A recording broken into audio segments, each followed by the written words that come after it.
Femmes inspirantes et engagées de l'IPC, un podcast à la rencontre de 12 femmes lumineuses, inspirantes, de par leur engagement professionnel, leur combat contre le cancer, leur investissement associatif et humaniste.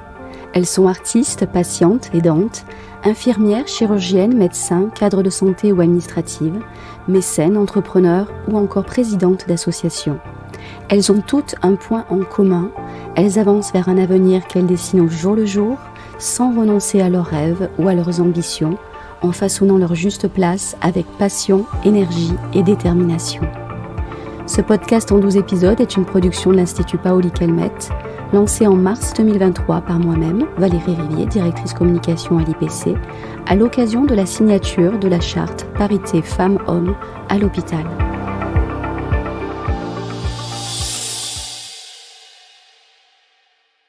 Épisode 7, Carole Linon, onco-coach diplômée, entrepreneur, allogreffée, présidente de l'association Après.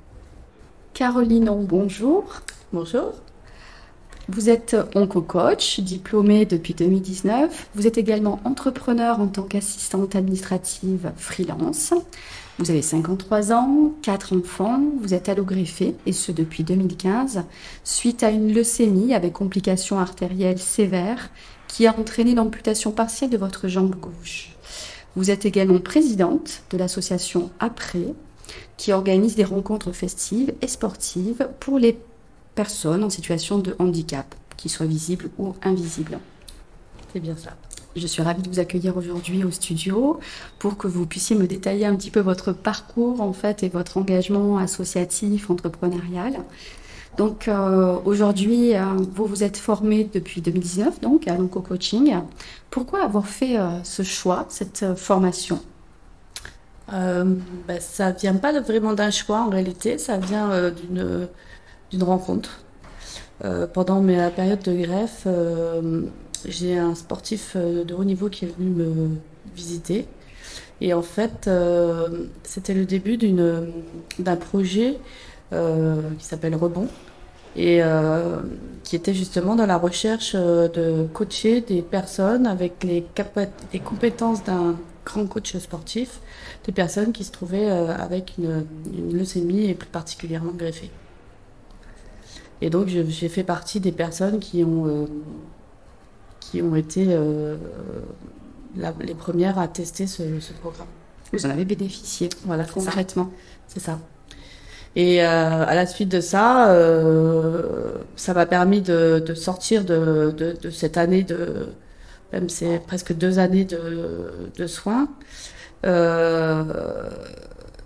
et de justement me replonger dans la vraie vie, la vie de tout le monde. Et du coup, j'avais envie de redonner ça à d'autres personnes et de faire vivre mon expérience justement du rebond à des personnes qui, comme moi, ont vécu des années de maladie. Et justement, comment vous le qualifiez, ce rebond ? Parce que c'est le nom du programme, c'est le mot que vous utilisez. En quoi il consiste ? Comment il se matérialise au quotidien, le rebond ? Alors c'est un programme qui est pas du tout médical, qui est au contraire, on sort du programme justement de la période de soins, la période de suivi.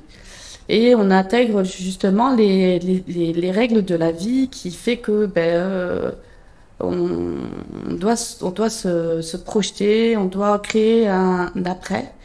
Et donc c'est ça, ce rebond, c'est juste de se poser les bonnes questions et de poser les bonnes questions pour se dire qu'est-ce que je vais faire dans 1 mois, 2 mois, 3 mois. Et moi, ça m'a énormément parlé et ça m'a énormément aidé parce que finalement, après toutes ces années de médicales, on n'attend qu'une chose, c'est la prochaine consultation pour savoir si tout va bien. Mais il n'y a pas de projet d'avenir. Et là, on entre dans le projet d'avenir grâce à ce programme. Des projets, vous en portez plusieurs, puisque vous êtes une femme un peu multicasquette, entrepreneur, à la fois présidente d'association. Sur le volet entrepreneurial, qu'est-ce qui a été votre levier pour décider de créer votre activité il y a peu, d'ailleurs, en freelance ? Je veux dire, un peu le Covid et un peu l'envie de de retravailler dans quelque chose qui me plaisait et qui me laissait le fait d'être seule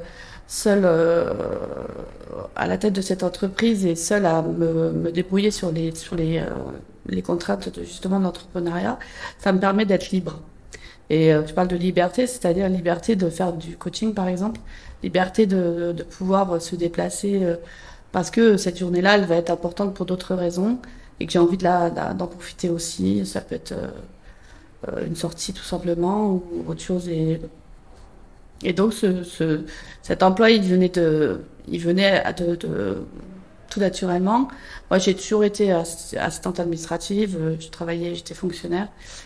J'ai arrêté de travailler à l'âge de 40 ans parce que j'ai pris ma retraite de la fonction publique. Mais après, j'ai fait beaucoup de petits boulots, toujours un peu dans l'administratif. Et finalement, l'administratif, ça me plaît. C'est ce que je sais faire. Et ça paraissait tout naturel après le Covid. J'ai commencé à travailler de chez moi, en télétravail comme tout le monde. Mais en fait, pour moi, c'était le début justement de cette activité qui se fait beaucoup en télétravail.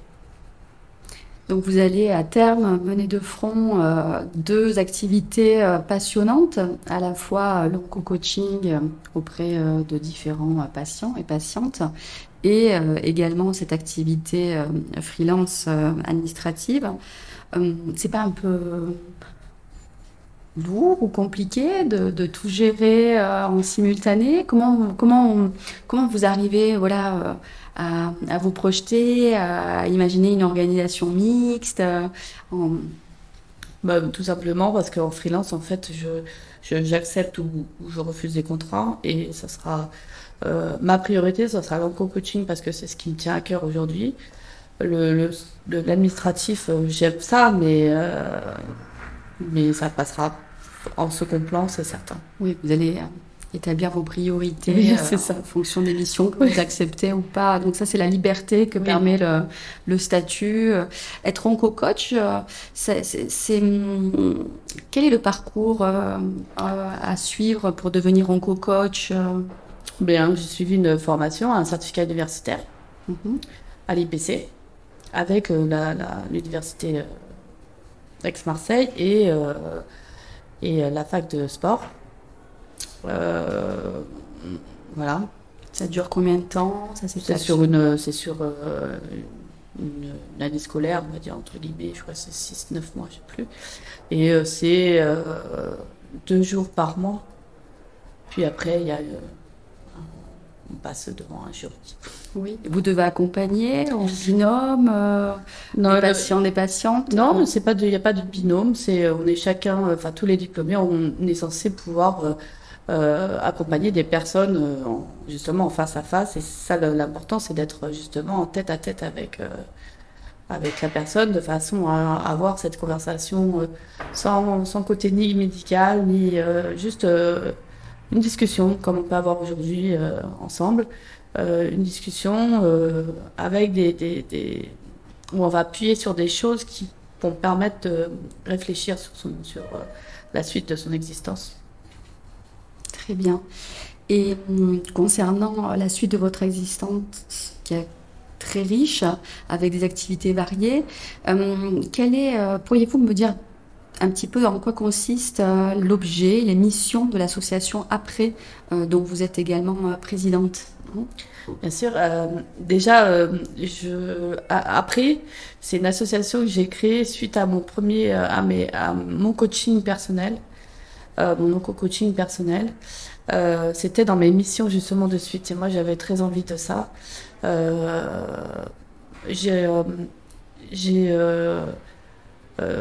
mon parcours de soins, j'ai aussi intégré des établissements de soins de suite parce que j'ai été amputée, donc il a fallu me rééduquer, il a fallu plein de choses. J'ai rencontré beaucoup de monde, de patients, et en fait on avait un seul point commun, si ce n'est d'être présent sur place, mais d'avoir envie de sortir de là, en étant mieux. Alors ça pouvait être du mal de dos, etc. Moi c'était l'amputation, mais il y avait des personnes aussi un peu âgées qui avaient juste besoin de reprendre la forme. mais on avait donc cet objectif tous en commun, c'était de repartager des choses. Et d'ailleurs, on partageait, à chaque fois qu'on se rencontrait dans les couloirs, on partageait. Et du coup, moi, je suis rentrée chez moi, j'ai suivi ce coaching et ça m'est venu naturellement, cette association. Elle veut dire, déjà les initiales, c'est après. Les initiales, c'est avenir, projet, réussite et solidarité. Solidarité parce que on fait rien, on avance, on peut avancer, mais à plusieurs, on est beaucoup plus efficace et beaucoup plus sympathique. Et donc, c'est une association qui regroupe des personnes valides, invalides, euh, avec un handicap visible, non visible, avec juste envie de partager aussi les personnes qui ont des personnes dans leur famille qui sont handicapées, mais qui eux-mêmes ne le sont pas et qui ont très envie de partager avec d'autres. Après, il y a des personnes qui connaissent pas du tout le handicap et qui viennent justement partager des moments parce que ils en ont envie, ça leur apporte quelque chose et chacun a enfin, rien n'est imposé, on a tous le droit de venir chercher ce qu'on a envie de trouver. Et donc on se retrouve, on organise des rendez-vous festifs, mais aussi sportifs. Moi, il y en a un qui me tient particulièrement à cœur. Je l'ai nommé Bike and Run. Ça va être cette année, ça va être la 4e année où on le fait. C'est une rencontre entre une personne en situation de handicap à qui on propose un véhicule qu'elle ne connaît pas ou qu'elle connaît mais qu'elle ne fait plus depuis longtemps. Alors ça peut passer du vélo tout simple au vélo assistance électrique, au tricycle pour une personne qui n'a pas d'équilibre, au handbike pour une personne qui a des difficultés au niveau des jambes, qui pédale avec les mains, au tandem pour d'autres sensations, à la joëlette. Joëlette, c'est un véhicule qui est poussé par des coureurs. Je crois que j'ai tout fait un peu le tour. Et donc, cette personne est accompagnée par un coureur. Alors, un coureur, on associe une association de coureurs parce que courir à côté d'un vélo électrique, faut quand même un peu voilà. Mais l'objectif, c'est de faire 5 km. C'est sur une voie qui est linéaire. Ça s'appelle la Via Rona, c'est le long du Rhône. C'est linéaire, il n'y a pas de voiture, le terrain est parfaitement sécurisé. Et ces 5 km, en fait, ils sont pas pour arriver le premier, ils sont pour partager ce parcours de 5 km avec 2 personnes qui ne se connaissent pas au départ et qui vont partager ce moment. Le coureur va assister, accompagner, alors par des mots, par des gestes, par on attend, on prend le temps, on s'arrête, on boit un peu, enfin voilà, le coureur est là pour accompagner, assister et partager, et celui qui est sur son véhicule profite de ces instants et fait le même parcours que le coureur et voilà, et remporte sa médaille comme tous les autres, parce qu'on bien sûr on organise ça avec un côté très réussite malgré tout. Donc il y a médaille, photographe tout le long du parcours, photographe à l'arrivée, repas festifs, massage comme les vrais champions, et musique, enfin tout ce qui peut être comme une vraie course tout en étant, enfin sans étude d'ailleurs. Oui. Voilà, mais sans pression. Voilà. Et quand aura lieu la prochaine course? Le 21 mai, voilà. Le 21 mai, sur la commune d'Aramon. Alors, c'est une petite commune qui se trouve juste à côté d'Avignon. Et voilà, c'est une commune qui nous accompagne depuis le début. Et on peut s'inscrire sur un site internet ou sur... On peut s'inscrire en contactant l'association. Alors, on est sur les réseaux sociaux. Réseaux sociaux et tout. Voilà. Et justement, puisque vous êtes maman aussi de 4 enfants, vos enfants se sont également mobilisés, investis, impliqués dans ce parcours qui a été le vôtre, où ils ont mené leur projet aussi en parallèle. Qu'est-ce que... ça me plaît votre question parce que en fait, on m'a jamais posé ce genre de questions. Mais en tant que maman, je suis assez fière de mes enfants parce qu'ils ont toujours été très présents. Aujourd'hui, je sais que mon fils, le dernier, s'oriente sur une carrière de pompier. Il est très sensible à ma situation, même aujourd'hui, mon handicap que avec lequel je vis bien, mais il est toujours, si je descends les marches, il regarde toujours si je suis en sécurité. Enfin, c'est toujours voilà. Ma fille est aussi dans le milieu médical parce que ça lui a toujours plu l'accompagnement. Elle est toujours dans ce voilà, et les deux autres aussi, ils sont tous les quatre dans des vies différentes, mais toujours quand même dans l'apport de quelque chose à quelqu'un. Et ça, je trouve que c'est une grosse satisfaction. Je sais pas, peut-être que ça aurait été la même chose si j'avais pas eu ce parcours de soins. En tout cas, j'ose croire que ça leur a apporté une maturité qu'ils n'auraient pas eu. Peut-être que vous les avez un petit peu inspirés. C'est peut-être ça. Et vous avez tissé au fil, forcément, de votre parcours, aussi bien de patiente qu'au niveau associatif, des relations amicales ou fortes avec différentes personnalités féminines ou masculines d'ailleurs, mais des personnes qui vous ont inspiré à votre tour. Oui. Depuis, en fait, je m'interroge. C'est vrai que quand on a des cassures dans sa vie, on est là en train de on réfléchit beaucoup aux gens qui nous entourent. Ce qui était peut-être pas forcément le cas avant. Alors c'est pas par refus, mais c'est plus parce que la vie va quoi.